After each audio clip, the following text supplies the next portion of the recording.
Welcome to the 5th episode in a Legendarium series about medieval trade. In Part 5, A Golden Age, we will talk about the trade networks which came to span Europe in the century following the sack of Constantinople.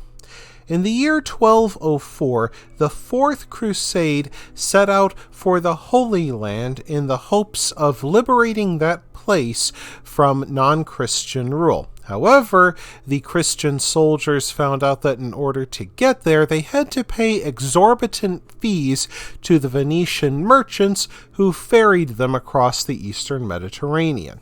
And the Crusaders realized it would be much easier to pay off their creditors if they simply sacked nearby Constantinople, the very city that they were supposed to defend. After breaching the walls, they proceeded to plunder the churches, the cultural sites, and even tore open the tombs of emperors in order to pay off their Venetian creditors.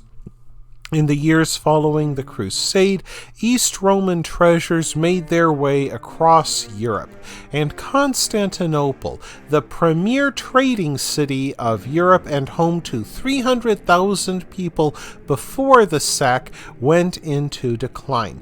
Its place would be taken by other European capitals, such as London, Paris, Genoa, and Venice, with Venice being the second biggest city in Europe at the time, home to 80,000 people. These were small and compact cities built within walls, and since all space was valuable, buildings were built so close to one another that only narrow and winding streets were left behind, and spanned with chains to thwart the flight of thieves. And within these cities, one could get just about anything. In the year 1000, an Italian merchant had little chance of doing business in England. By the year 1300, he could move through a reinvigorated, reconnected Europe with relative ease. The Atlantic and Mediterranean had become linked by a land route that wound through the high alpine passes and a sea route that went around the Pillars of Hercules in Gibraltar. That route ended in London, where dinosaur-necked cranes loaded and unloaded arriving ships. Dozens of local trade networks sprang up. Many had their roots in Flanders, where a wealthy bourgeois, grown rich off the wool trade, developed a boundless appetite for spices and jewels. Of course, the centerpiece of this new European economy remained the Champagne fairs, halfway between the power centers of Flanders and Venice.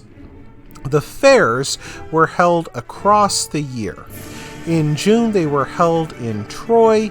During May, they were held in Saint-Étienne. During Lent, they were held in Bar-sur-Aube. And in January, they were held at Lagny.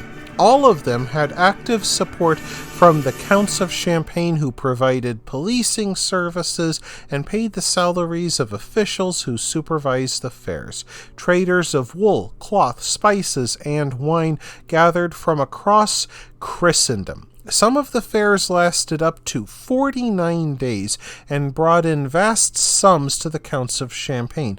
Indeed, the French kings came to so depend on these fairs that they personally guaranteed the safety of merchants traveling to and from these fairs. And not only did the fairs of Champagne become famed across Europe, but they were a great boost to the international reputation of Champagne wine. Across the region, local servant girls and laundresses entertained merchants from as far away as Iceland, and Florentine bankers offered loans with so many strings attached that a borrower could be excommunicated from the church and face eternal damnation should he default. The goods at these fairs came in part from another set of trade routes that led southeast across the Mediterranean to Alexandria, Aleppo, and Tyre. Though the Crusader states collapsed in 1291 AD, the Italian merchants who followed the Crusaders kept plying the waters in search of profit. New goods included Syrian sugar, Moroccan wax, and ivory tusks from India. Of course, in Alexandria, local taxes added 300% to the price of goods for Christian buyers, which made Asian goods exorbitantly expensive. Yet the boundless appetites of kings and dukes for the exotic kept the ships going. Trade began to assume a form that we would recognize today, with well-established businesses run by generations of merchant families like the Medici of Florence. There were more efforts at standardization in product quality, and even helpful books on how to compare weights, measurements, and coins across different countries. State control increased, with customary trade laws, regulations, and the imposition of taxes and duties. Finally, there were advice books on how to best get around these regulations in each country. It typically involved a small bribe for the officials enforcing them.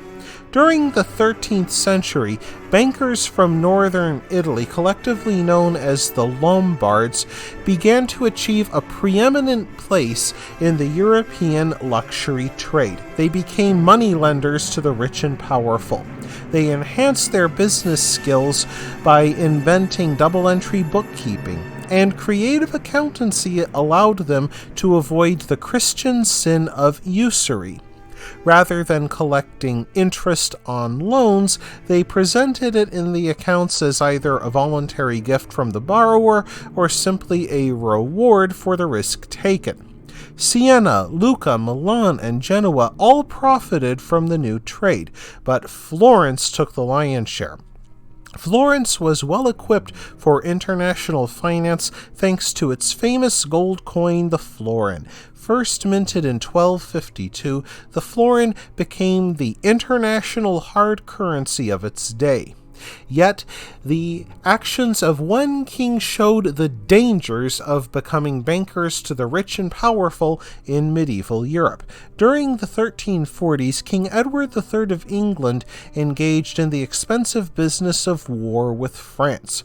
He became heavily in debt to Florence, having borrowed 600,000 gold florins from the Peruzzi and Bardi families. In 1345, he simply defaulted on his payments, and while that likely ruined his credit rating, it also reduced both Florentine houses to bankruptcy. That wraps things up for this episode of The Legendarium. I hope you enjoyed it. If you did, press like. If you want to see more, press subscribe. And if you've got anything to say, let me know in the comments section. Thanks again for joining me, and I hope that you have a great rest of the day.